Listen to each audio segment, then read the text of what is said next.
Joia. Dando continuidade aqui à nossa aula,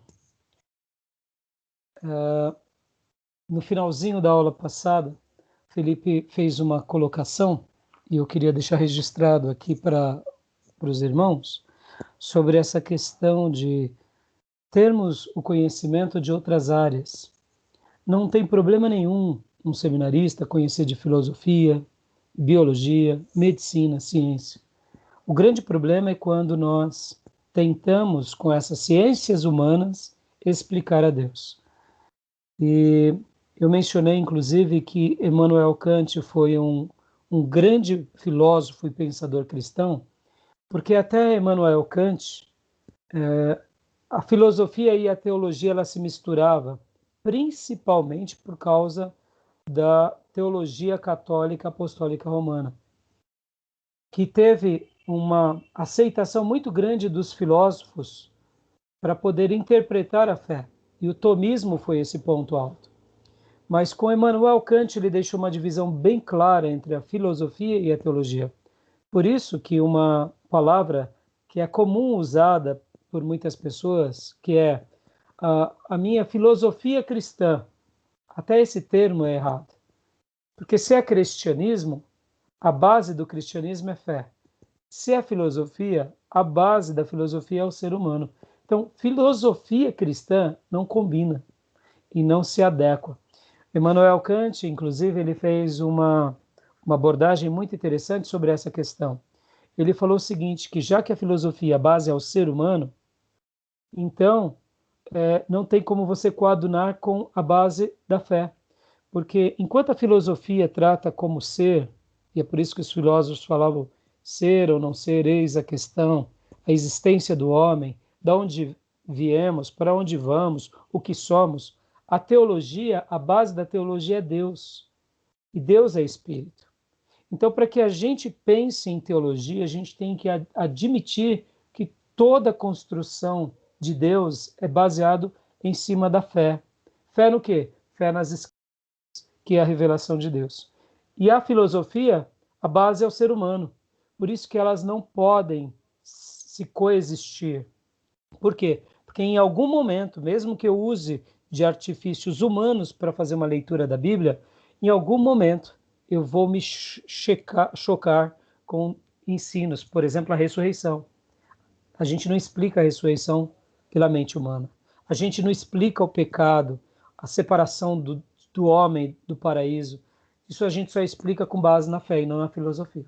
Tá bom? Quis deixar aqui registrado só para poder elucidar que não tem problema nenhum a gente conhecer, a gente ser erudito em uma área.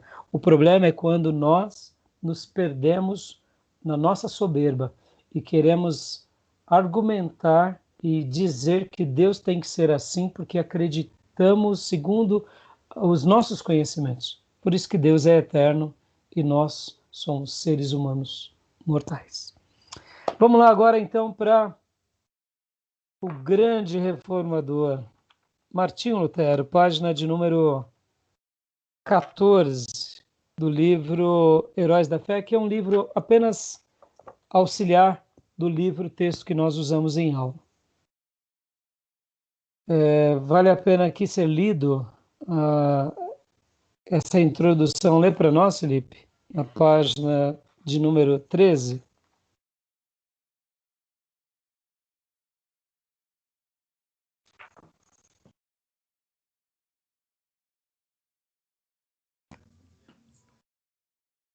A parte introdutória, né?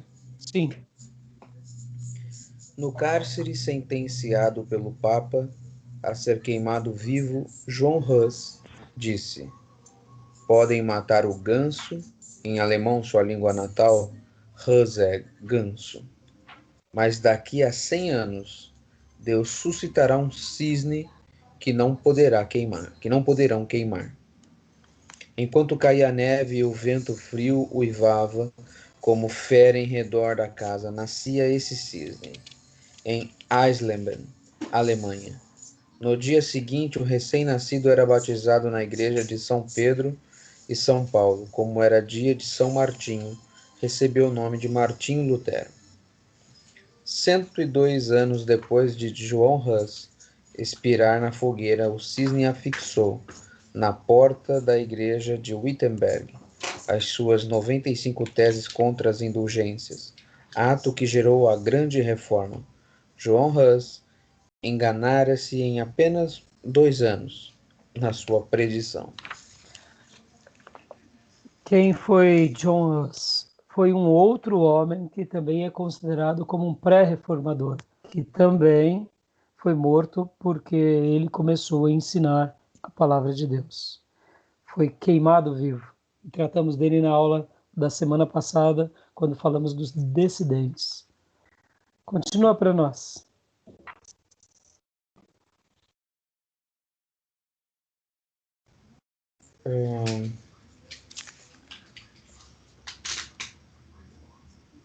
Para dar o valor devido à obra de Martinho Lutero, é necessário conhecer algo das trevas e confusão dos tempos em que nasceu.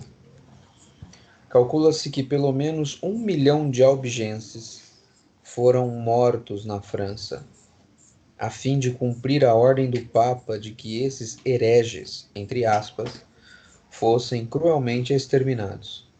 Wycliffe, a estrela d'alva da Reforma, traduzira a Bíblia para a língua inglesa. João Hus, discípulo de Wycliffe, morrera na fogueira, na Boêmia, suplicando ao Senhor que perdoasse os seus perseguidores. Jerônimo de Praga, companheiro de Hus e também erudito, sofrera o mesmo suplício, cantando hinos nas chamas, até o último suspiro. João Wessalia, notável pregador de Erfurt, fora preso por ensinar que a salvação é pela graça. Seu frágil corpo fora metido entre ferros, onde morreu 4 anos antes do nascimento de Lutero. Na Itália, 15 anos depois de Lutero nascera, Savonarola, homem dedicado a Deus e fiel pregador da palavra, foi enforcado e seu corpo reduzido a cinzas por ordem da Igreja Romana. Olha só, essa introdução foi muito importante, porque mais uma vez a gente lembrou desses dissidentes, né? Igual o texto aqui diz, 1 milhão de albigenses. Na nota final diz assim, considerados os heréticos de maior importância dentro da Igreja Católica durante a Idade Média. Devem seu nome à cidade de Albi, na França. O Papa Inocêncio III lançou a Cruzada Albinense, que durou de 1209 a 1229, que reprimiu seus seguidores de forma brutal. Só pequenos grupos sobreviveram, e mesmo assim logo foram perseguidos pela Inquisição até fins do século XIV. Olha que coisa horrorosa, olha que interessante. Fiz questão de pedir para você ler essa porção, porque quando a gente pensa que em 20 anos que a perseguição, essa cruzada albigense durou 20 anos, e a gente pensa em 1 milhão de discípulos de Wycliffe, por isso que ele era chamado a estrela d'alva. Vamos pensar um pouco aqui em números. Vamos pensar em Alto Tietê. Qual é a quantidade de pessoas que moram aqui no Alto Tietê? Você tem ideia, Felipe? Não. Se falar em Alto Tietê, é um pouco mais de 1 milhão, né? Pouco mais de 1 milhão. Quando a gente pensa aqui em Alto Tietê, né, de Ferraz até indo depois de Mogi, etc e tal, Salesópolis, Biritiba-Mirim, né? A quantidade de pessoas que existem aqui, que a gente conhece, convive, vamos pensar no extermínio do Alto Tietê. Aí eu te digo, será que tudo que a história registra é de fato algo legítimo de se crer? Não estou querendo questionar aqui que o nosso irmão que registrou esse livro, Orlando Boyer, está mentindo, não. O que eu quero dizer é o seguinte: quantos foram os extermínios que a história não registrou, que a Igreja Católica omitiu. Nós sabemos das cruzadas, que elas atingiam todo tipo de pessoa, grupo, nação e etnia que não confessasse a Cristo, mas em especial eles iam contra os hereges, que eram os dissidentes do catolicismo, contra judeus e iam contra muçulmanos. Por que eu estou falando isso? 1 milhão de pessoas. Vamos pensar em 1 milhão, vamos pensar no Alto Tietê cultuando a Deus e seguindo o Evangelho de Jesus. É muita gente ou não é muita gente? Então, quando a gente pensa nos pré-reformadores, a gente pensa assim que era um grupinho, num vilarejo de 30 pessoas. Mas para a gente ver o grau de maldade que foi praticado contra eles, a gente nota o quanto eles incomodavam. Por essa razão, que esses avivalistas ou esses homens que viveram e nasceram debaixo do nariz católico, eles eram vistos como um perigo iminente, por isso que o extermínio era a situação mais fácil. Mas se os católicos realmente mergulhassem na Bíblia, eles saberiam que matar não resolve muita coisa, porque acabamos dando uma mensagem mais poderosa com a morte do que com a vida.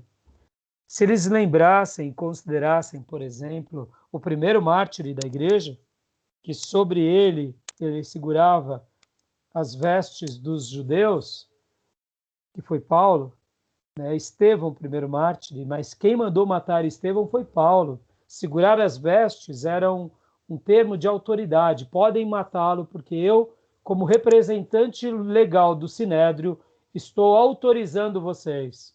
E aquele que mandou matar viu naquele que morria uma mensagem mais poderosa do que aquele que ele escutava. Essa é a mensagem do Evangelho. Isso é fantástico.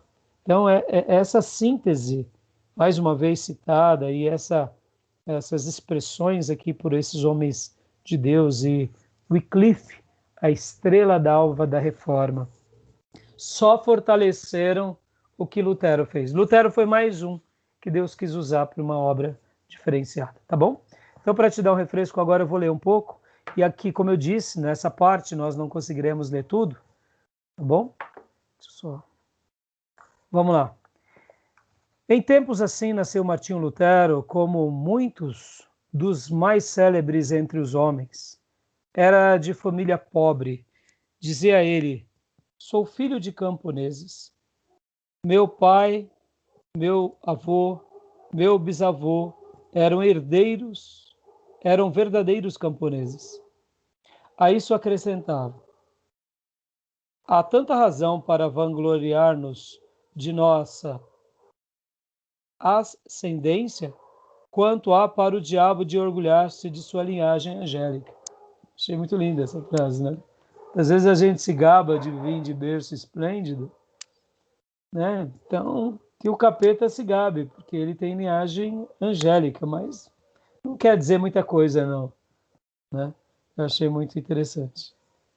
Continuando aqui, a história dele é uma história baseada em muito sofrimento. Aqui na página 14, na página 15, mostra que ele era de uma família muito pobre, que com 13 anos, aqui na página 15, no primeiro parágrafo.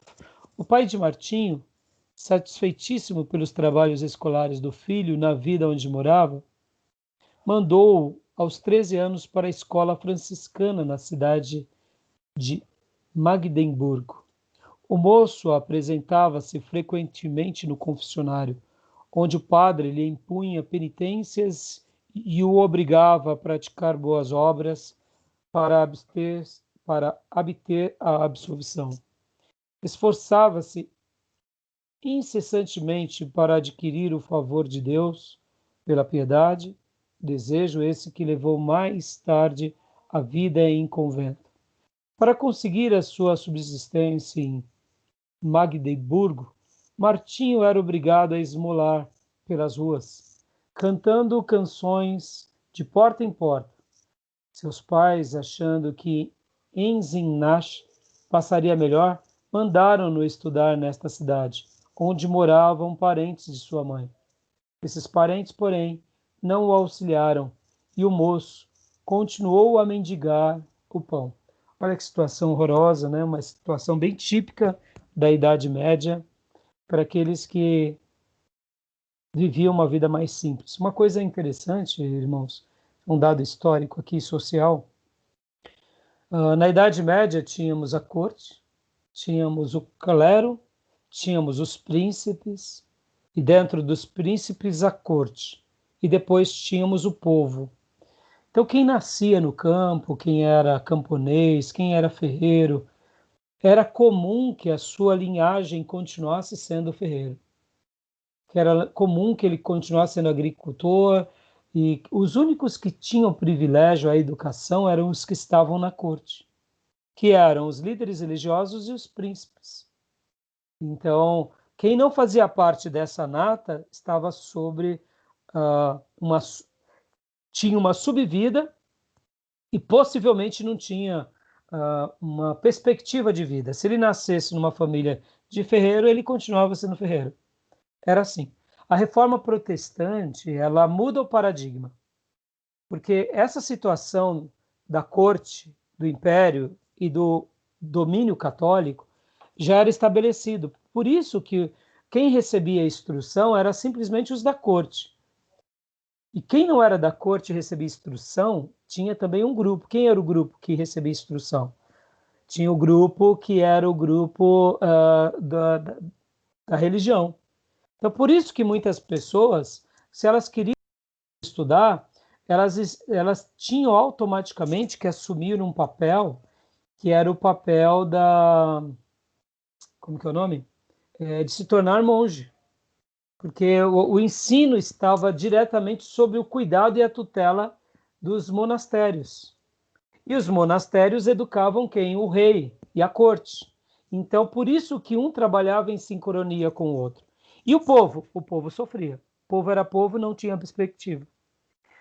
Depois da Reforma Protestante, houve uma mudança de paradigma imenso. Porque esse jugo de escravidão foi rompido, porque o ferreiro dizia assim, meu pai foi ferreiro, meu avô foi ferreiro, que nem o próprio Lutero disse aqui, meu pai era camponês, meu avô era camponês, meu bisavô é camponês, eu vou ser camponês. Depois da Reforma Protestante, o ferreiro, o camponês dizia assim, não, eu não quero ser camponês, quero ser músico. E aí houve essa libertação. Tudo em função por causa da palavra de Deus. Porque até antes da reforma, era visto como um sistema de castas. A casta dominante, que era a corte, e outro detalhe, a corte e o rei e o palácio podia fazer todo tipo de perversidade. O rei podia mandar matar, podia fazer atrocidades no palácio, ter uma vida sexual ativa com as empregadas, e tinha todo o apoio do clero, porque afinal de contas os dois trabalhavam para dominar sobre o povo. Mas se o povo, o camponês, fizesse perversidade, a lei era aplicada para ele. Vocês entendem como que era um domínio, né, escravocrata. Então, por isso que na Reforma Protestante houve uma libertação poderosa desse jugo. Por quê? Porque esses que dominavam, eles tinham uma mão pesada, e quem fugisse dessa mão pesada sofria horrorosamente. Só que agora, com a Reforma Protestante, essa libertação veio no espírito, na alma, no corpo e na família. Porque agora você poderia estudar, porque automaticamente você foi inserido no novo contexto. Lembram? Um outro detalhe, rapidinho. A questão da Bíblia. Quem era que tinha acesso à Bíblia? Somente os padres. E eram todos os padres que tinham Bíblia? Não, de jeito nenhum. A Bíblia ficava no acervo da biblioteca daquele monastério. Era uma Bíblia. E não eram muitas Bíblias. Por isso que até mesmo um padre, ele tinha os seus livros, mas ele não tinha muitas Bíblias. Poucos padres possuíam Bíblia. Só um bispo, por exemplo, ele podia ter uma Bíblia, por causa do título que ele tinha. É interessante, né? E com a Reforma Protestante e a tradução da Bíblia, e outro detalhe, você tinha que dominar o latim. Então, você ia para o monastério, você é um alemão no caso, você ia para o monastério, você tinha que estudar o latim para depois conhecer a Bíblia em latim. A Bíblia de Jerônimo, a Vulgata. Olha só que complexidade. E quando veio a Reforma Protestante com Lutero, ele traduz a Bíblia para o alemão dos dias dele, qualquer pessoa que sabia ler e escrever teve a facilidade de ler a Bíblia e conhecer a Bíblia. E ele via com a Bíblia essa liberdade que Deus dava. Uma liberdade entre ele e Deus e uma liberdade com relação à vida. Por isso que o protestantismo, quando ele é inaugurado com Lutero, há uma prosperidade fantástica sobre aquela nação, porque há uma libertação de cadeias, de castas sociais. Pode ver, quando uma família realmente se converte, o que acontece nessa família? Há uma mudança de paradigma. Muitas vezes a família vem de um sistema de prisão espiritual, de ignorâncias, e na conversão há uma nova dimensão. Há o novo reencontro com Deus, e depois, a partir de Deus, há toda essa restauração poderosa com relação a uma vida próspera. Por quê? Porque aí você vai estudar, você não vai mais viver uma vida de orgias, os seus filhos vão ser bem educados, né? É o processo da libertação. Veio, né? E uma coisa acontece muito interessante, que uma senhora, né, Dona Úrsula Cota, vendo a piedade de Lutero, praticamente adota. E ela era muito próspera. E ela, adotando Lutero, começou então a dar uma educação mais elevada para Lutero. E aí foi quando Lutero conseguiu então ter um destaque melhor nos seus estudos. E aí então ele começa a estudar e ele em pouco tempo se torna o quê? Ele se torna um filósofo, ele se forma em bacharel em filosofia. E com a idade de 21 anos, ele alcançou o seu segundo grau acadêmico e doutor em filosofia. Mais uma vez, fiz questão, fiz de propósito, quis marcar hoje um território com a vida desses dois grandes homens, porque, olha só, o início da vida dele, filosofia, doutor em filosofia, e ele realmente, então, como diz aqui, os estudantes, professores e autoridades prestavam-lhe significativas homenagens. Ele era um filósofo ímpar. Página 16, filhote. No terceiro parágrafo, de baixo para cima, lê para nós.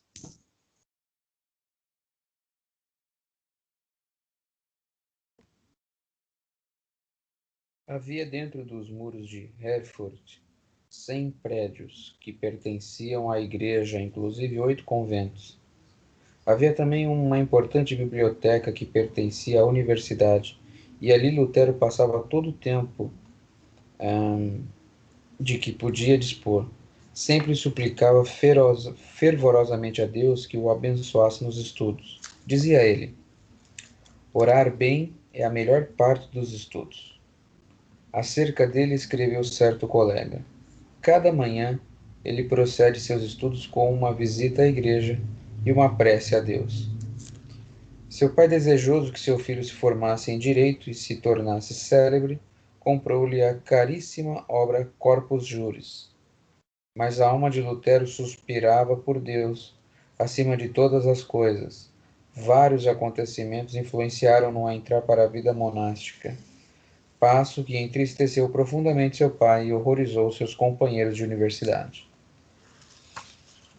Nesse período foi muito interessante que o pai de Martinho Lutero começou então a ter uma certa prosperidade. Ele começou então a alugar fornos para fundição e prosperou. Então o pai dele começou a contribuir para que o filho agora se tornasse um grande advogado. Só que você nota que mesmo ele sendo um estudioso profundo da filosofia, ele tinha sua fé em Deus e ele buscava Deus pedindo a bênção de Deus. Mas o coração dele se inclinava a essa questão da sua vida espiritual. Vamos ver agora o que aconteceu com ele. Lê para nós. Primeiro achou na biblioteca um maravilhoso livro dos livros, a Bíblia completa em latim. Até aquela ocasião, supunha que as pequenas porções escolhidas pela igreja para serem lidas aos domingos constituíssem o todo da palavra de Deus. Para uma pausa aqui. Olha qual foi a impressão dele, hein? A impressão que ele tinha é que as porções da Bíblia eram aquilo que ele conhecia da Igreja Católica aos domingos. Ele já era um filósofo, já era um estudioso. Então, quando ele se depara que há um livro, para vocês terem uma ideia, ó, como a situação ela é muito mais regada de calamidade. Lutero, aqui, e esse livro mostra como a Bíblia ela era tirada das pessoas. Pequeninas porções eram dadas, como que conta-gotas para pessoas que estão ali na UTI, só para manterem elas vivas na religião e nas suas tradições. Uma pessoa já formada, um doutor em filosofia, não ter o simples conhecimento, como um católico, de que existia um livro completo chamado Bíblia Sagrada. Eu aprendi com o Dr. Paulo, que foi meu professor e que marcou muito a minha vida. Ele dizia assim: ou o diabo tenta arrancar a Bíblia de você, ou ele tenta alterar a Bíblia em você. E eu não tenho dúvida disso, que essa é a grande luta do diabo na vida do homem. Ele tenta fazer com que a palavra de Deus não chegue no homem. Se por acaso chegar, ele tenta alterar a palavra de Deus. É por essa razão que também o Dr. Paulo me ensinou e eu jamais me esquecerei, que a grande vitória que nós temos contra o diabo e a maneira melhor de lutarmos e vencermos o diabo é usando a maior arma de Deus, que é a palavra. Quando contra-atacamos com a palavra, destruímos o diabo. Por isso que se eu contra-ataco o diabo com a palavra alterada, como que eu irei vencer se eu já estou dando uma arma falha para contra-atacar as trevas? Que quem altera a palavra é o diabo. Então, olha que esse texto do livro que mostra que ele não tinha conhecimento, só mostra o quanto nós precisamos da palavra e o quanto uma igreja necessita da palavra e tem que fazer menção da palavra. Vou adiantar algumas partes desse capítulo, que talvez não dê tempo, mas Lutero, ele até então, ele viu a importância da palavra logo depois da reforma e ele começou a gastar um tempo como nunca sobre a palavra. Até os dias de Lutero não se gastava tanto tempo com a palavra de Deus nos sermões, na Bíblia, com alunos, com escolas. Lutero ele é chamado o pai das escolas, porque ele gastou, depois da reforma, muito tempo de ensino, tanto bíblico quanto ensinos de uma forma geral. Então, para vocês verem como a gente precisa da palavra. E ele sai da filosofia. Continua lendo, então. Depois de uma longa leitura, exclamou: Oh, se a providência me desse um livro como este só para mim! Continuando a ler as Escrituras, seu coração começou a perceber a luz, e sua alma a sentir ainda mais sede de Deus. A essa altura, quando se bacharelou, os estudos custaram-lhe uma doença que o levou às portas da morte. Assim, a fome pela palavra de Deus ficou ainda mais enraizada no coração de Lutero. Algum tempo depois de sua enfermidade, em viagem para visitar a família, sofreu um golpe de espada e 2 vezes quase morreu antes que um cirurgião pudesse tratar-lhe a ferida. Para Lutero, a salvação de sua alma ultrapassava qualquer outro anelo. Olha só, ele passou por uma doença que quase morreu e quase morreu outras 2 vezes por causa daquele golpe de espada. Olha que interessante isso. Então ele começa então a já refletir sobre a sua eternidade e desejar muito mais a Bíblia. Continua para nós, filhote. Certo dia, um de seus íntimos amigos na universidade foi assassinado.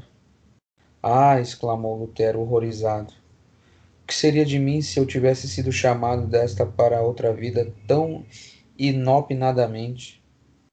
Mas de todos esses acontecimentos, o que mais o abalou em espírito foi o que experimentou durante uma terrível tempestade quando voltava de visitar seus pais.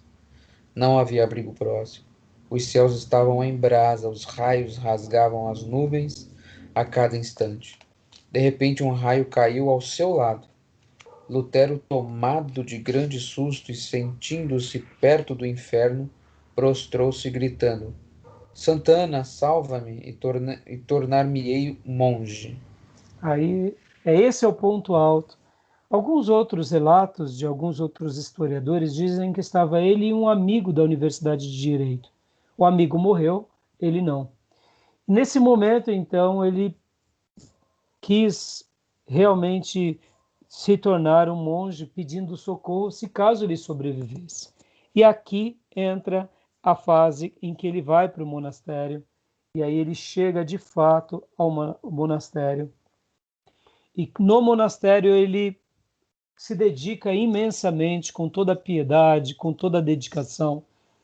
E agora, o pai dele, vendo a escolha do filho, fica frustrado, mas ele mesmo assim, ele mesmo diz na página 18, fiz a promessa a Santa Ana para salvar a minha alma, entrei para o convento e aceitei esse estado espiritual somente para servir a Deus e ser-lhe agradável durante a eternidade. E assim ele se mantém nessa proposta. Mas aí acontece algo fantástico.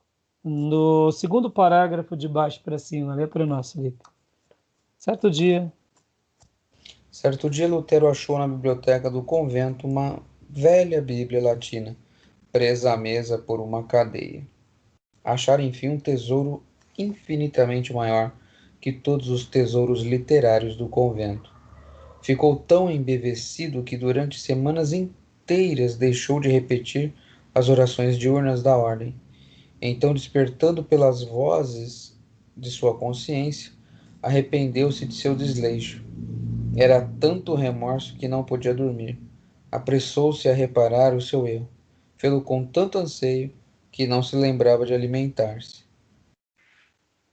Olha, alguns estudiosos falam que Lutero ele tinha essa devoção tão profunda às escrituras que ele estudava a fio, horas e horas. E aqui vai acontecer uma coisa muito interessante, e continua para nós, filhote. Nessa altura, onde? Então, enfraquecidíssimo, Então, enfraquecidíssimo por tantos jejuns e vigílias, sentiu-se oprimido pelas apreensões até perder os sentidos e cair por terra. Aí os outros monges o acharam admirados novamente de sua excepcional piedade. Lutero somente voltou a si depois de um grupo de coristas o haver rodeado cantando. A suave harmonia penetrou-lhe o coração e despertou o seu espírito. Ainda assim lhe faltava paz perpétua para a alma. Ainda não havia ouvido cantar o coro celestial. Glória a Deus nas maiores alturas, paz na terra, boa vontade para com os homens. Nessa altura, o vigário-geral da ordem agostiniana, Staupitz, visitou o convento. Era dá uma pausa aqui. Eu acredito, um amigo meu, o pastor Davi, falava assim, que esse vigário-geral deve ter se arrependido profundamente pelo que fez. Porque se Lutero, ao ter encontrado uma Bíblia velha presa à mesa pela cadeira, se desgastava em estudá-la, perdendo inclusive os momentos ali de orações. Agora, aquele pedido que ele tinha feito um dia lá atrás, como eu gostaria de poder ter um livro como esse. Esse vigário geral, alguns vão chamar de bispo, né? Ele faz algo que a gente poderia agradecer imensamente. Continua, filhote. Era homem de grande discernimento e devoção enraizada. Compreendendo logo o problema do jovem monge, ofereceu-lhe uma Bíblia, na qual Lutero leu que o justo viverá da fé. Por quanto tempo tinha ele anelado? Oh, se Deus me desse um livro destes, só para mim, agora ele o possuía. Aí, pronto. Aqui foi o grande ponto alto da vida desse jovem monge. Ele aqui então ele começa a ler a Bíblia, e agora eu quero dar continuidade nesse texto porque é fantástico. Mais uma vez, quero deixar claro aqui, ele sai do doutorado, da filosofia, do tomismo, vai para a vida de monastério, aprende o cristianismo segundo a tradição católica apostólica romana, dialoga com os filósofos, com o tomismo, mas nada disso preenchia a alma dele. A única coisa que preenchia a alma dele eram as escrituras. E agora ele ganha essa Bíblia. E essa Bíblia passa a ser o seu livro. E eu quero ler para os irmãos. Na Bíblia achou grande consolação.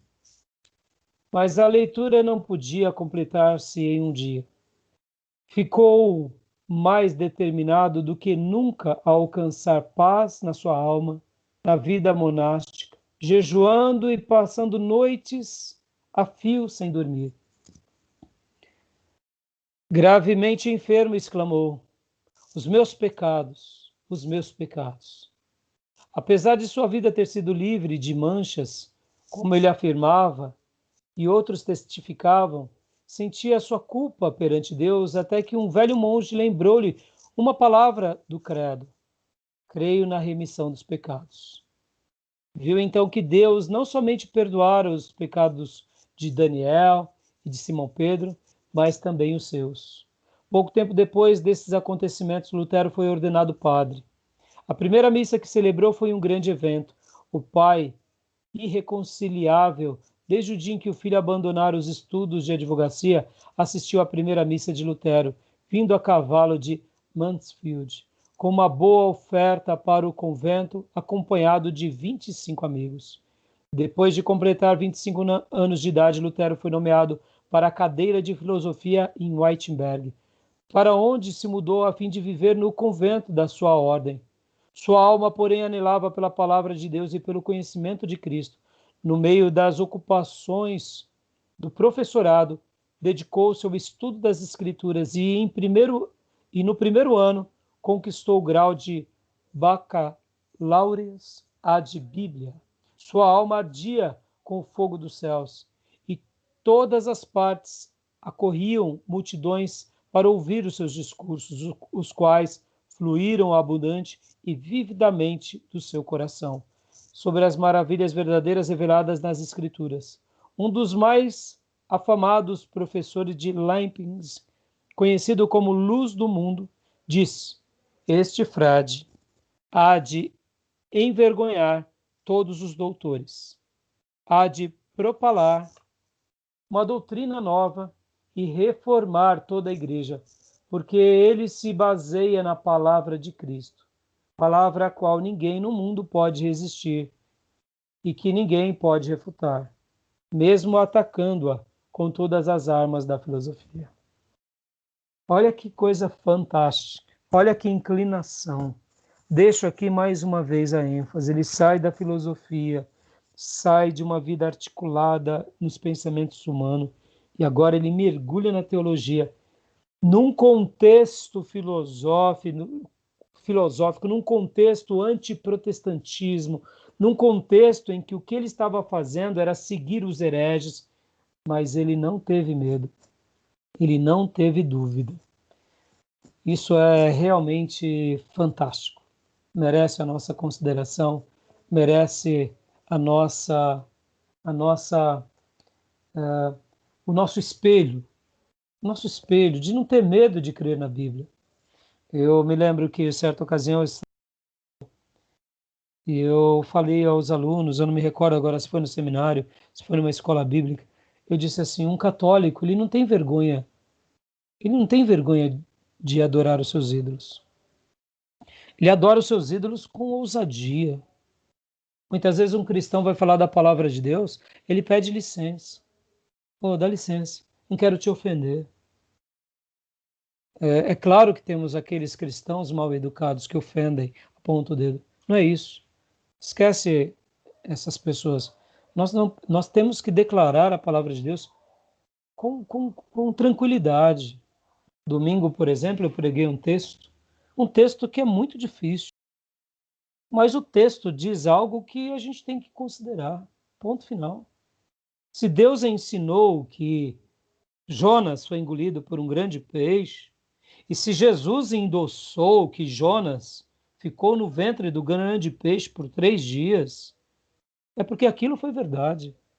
Digam o que for, nós temos que acreditar naquilo, porque ou seria Jesus um grande mentiroso, ou ele seria uma pessoa desequilibrada, ou ele é de fato o Filho de Deus, que sabe de todas as coisas e que deu o exemplo de como deveríamos crer. Então eu acredito que nós não temos que ter vergonha do Evangelho, até porque ele é o poder de Deus para a salvação de todo aquele que nele crê.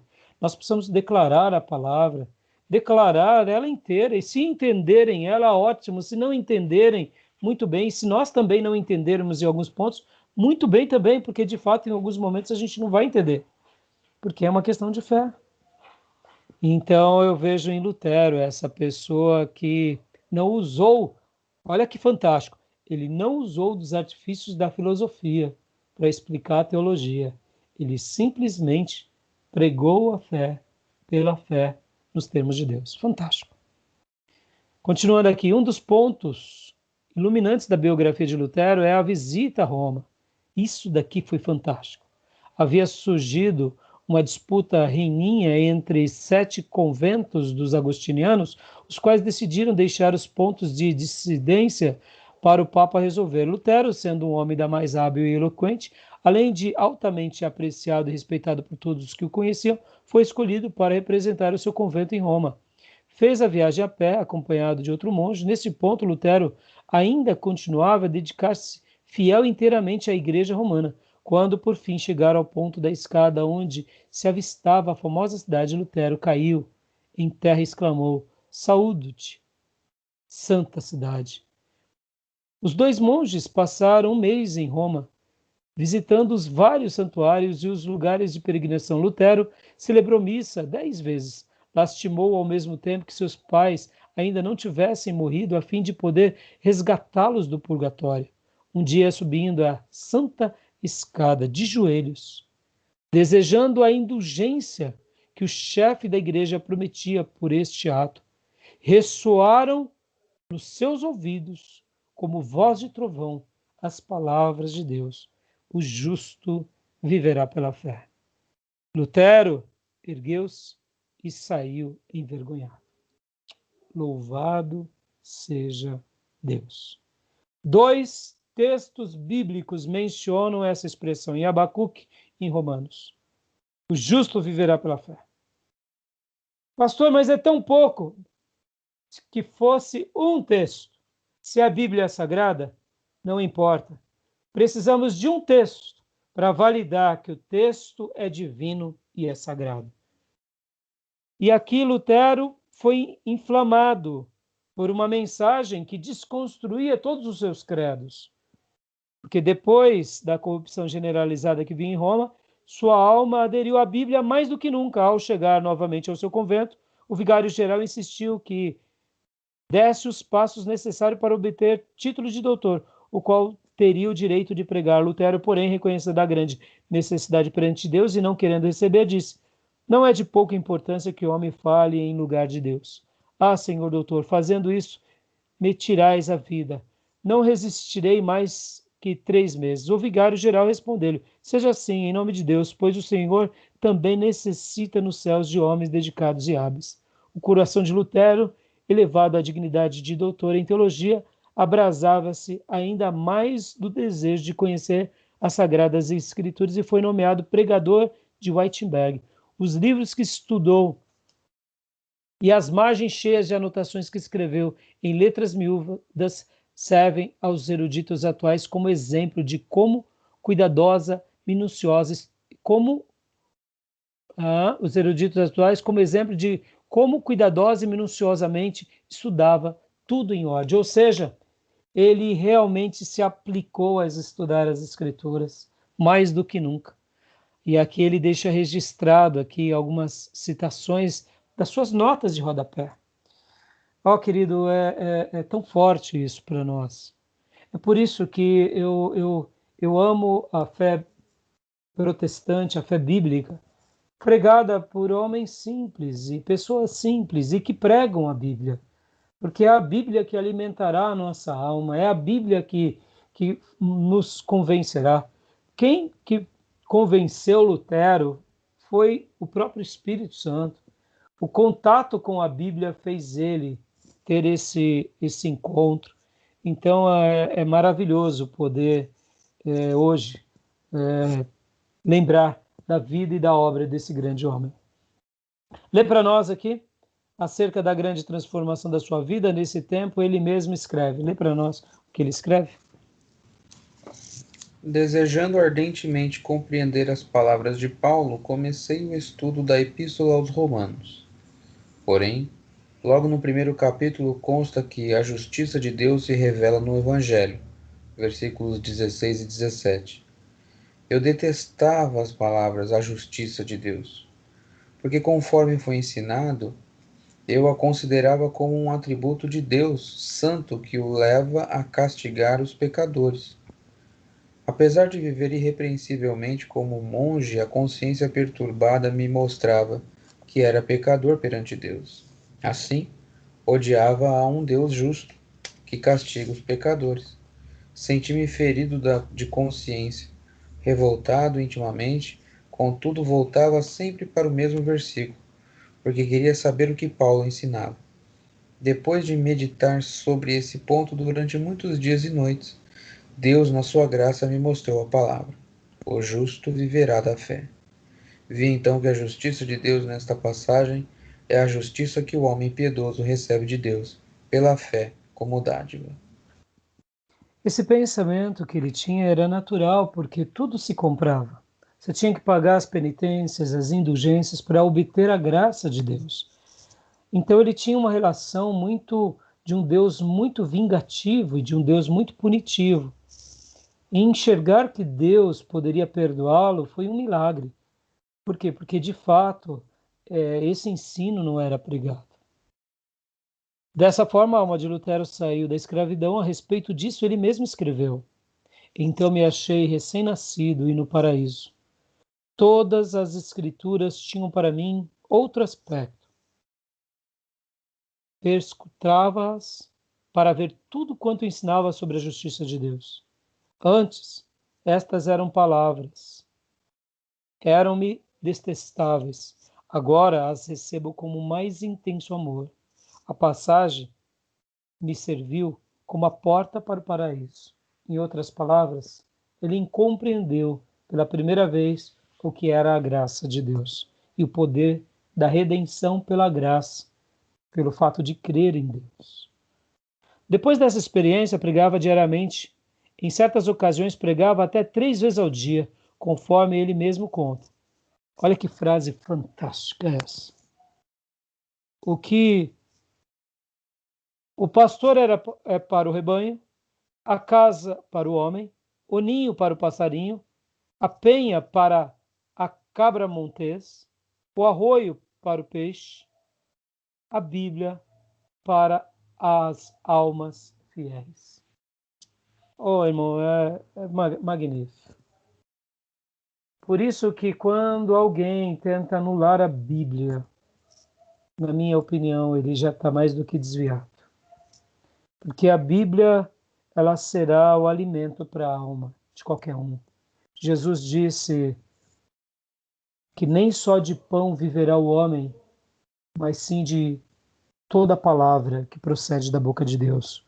Alguém que aprendeu a amar a Deus verdadeiramente, sempre amará a Bíblia e não achará na Bíblia algo de dolo, algo de erro, porque ela é a palavra de Deus deixada a nós. O que o pastor é para o rebanho, a casa para o homem, o ninho para o passarinho, a penha para a cabra montês, o arroio para o peixe. A Bíblia é para as almas fiéis. A luz do Evangelho, por fim, tomara o lugar das trevas e a alma de Lutero abrasava-se para conduzir os seus ouvidos ao Cordeiro de Deus que tira todo o pecado do mundo. Lutero levou ao ponto de considerar a verdadeira religião não como uma mera profissão ou sistema de doutrinas, mas como a vida em Deus. E é aqui, irmãos, é aqui que ele, então, num desejo de reforma da sua própria igreja, vai e fixa as 95 teses. Lê para nós, Felipe, na página 22, no segundo parágrafo de baixo para cima.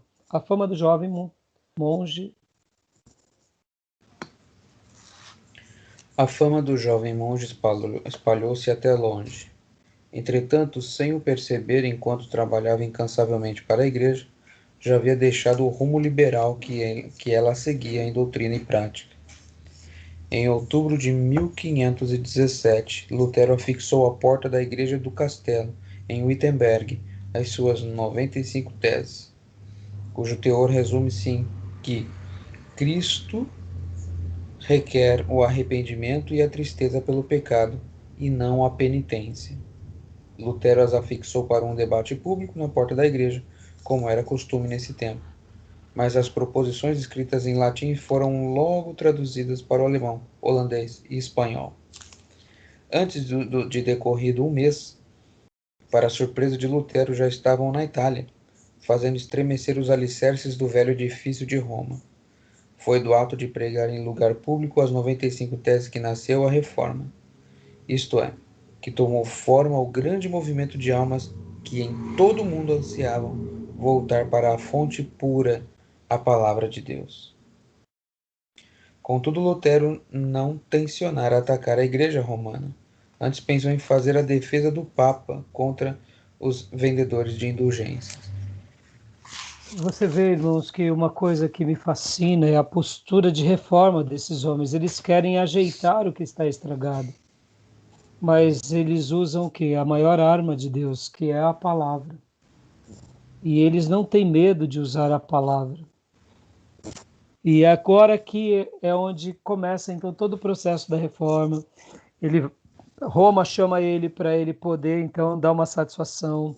Ele vai ser excomungado. E aí, quando de fato ele realmente vê que vai ser excomungado, ele não tem medo disso. Com a consciência tranquila, ele assume o que assume, porque ele sabia que o que ele estava fazendo era da vontade de Deus. Lutero, logo na sequência, vê que ele de fato ia sofrer muito por isso. Seus amigos tentam impedi-lo desses embates, mas ele não aceita.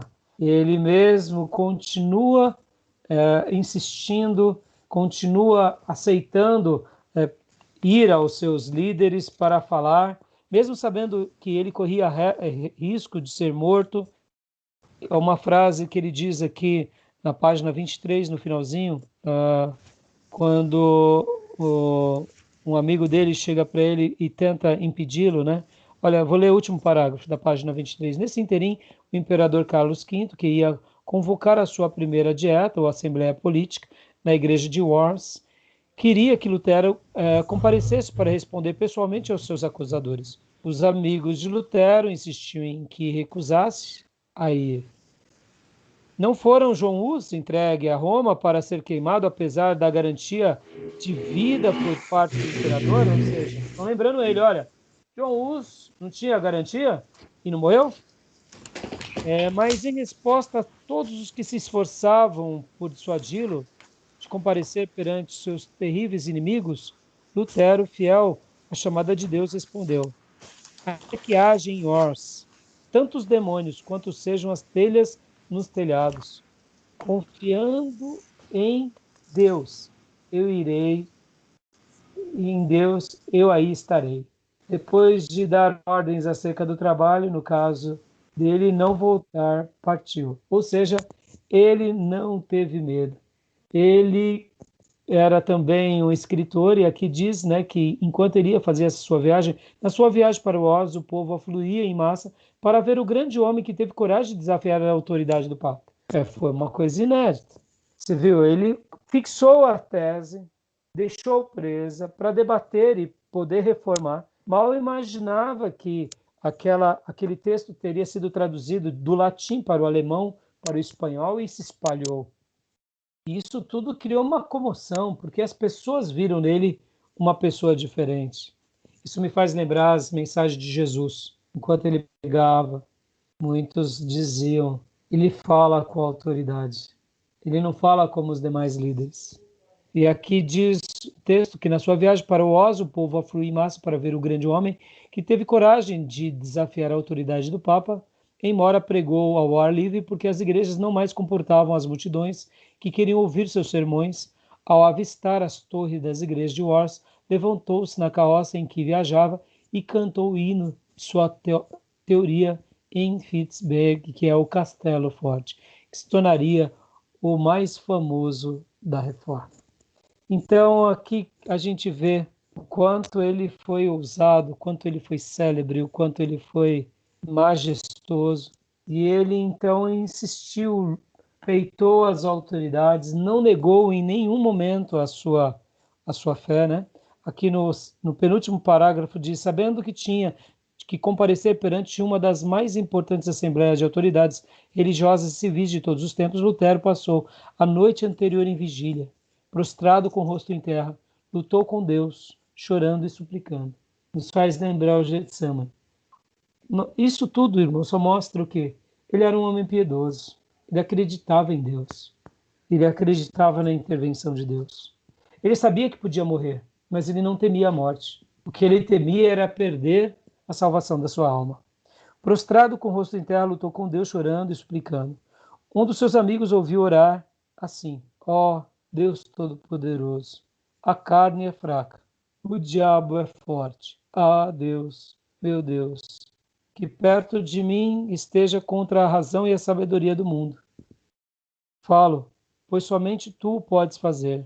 Não é a minha causa, mas sim a tua. Que tenha eu com os grandes da terra. Que tenha eu com os grandes da terra? É a tua causa, Senhor, a tua justa e eterna causa. Salva-me, ó Deus fiel, somente em ti confio. Ó Deus, meu Deus, vem, estou pronto a dar como um cordeiro a minha vida. O mundo não conseguirá prender a minha consciência, ainda que eu esteja cheio de demônios. E se o meu corpo tem de ser destruído, a minha alma te pertence, está comigo e está contigo eternamente. Lindas palavras, não?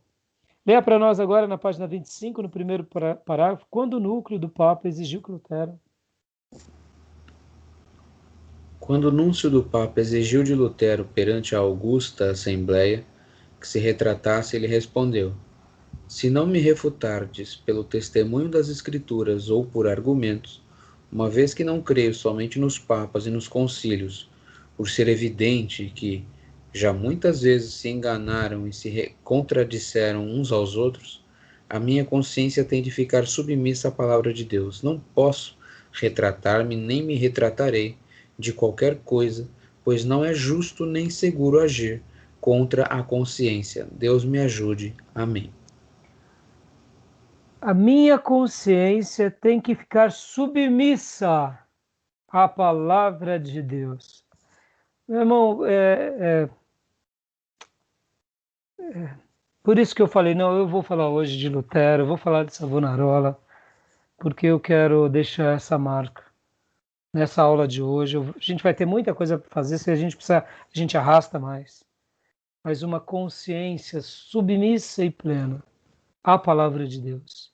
Não à filosofia, não ao que o edito papal, os dogmas, não o que os homens pensam, mas à palavra de Deus. De volta ao seu aposento, Lutero levantou as mãos aos céus e exclamou com o rosto todo iluminado: está cumprido, está cumprido. Se eu tivesse 1000 cabeças, preferiria que todas fossem decepadas antes de me retratar. Fantástico, né? Se eu tivesse 1000 cabeças, pode decepar as 1000. Em outras palavras, estou disposto a morrer por essa causa. E aqui, então, a gente vê que a cidade de Worms, ao receber a notícia da ousada resposta de Lutero ao anúncio do Papa, alvoroçou-se. As palavras do reformador foram publicadas, espalhadas entre o povo que afluiu para honrá-lo. Apesar de os papistas não conseguirem influenciar o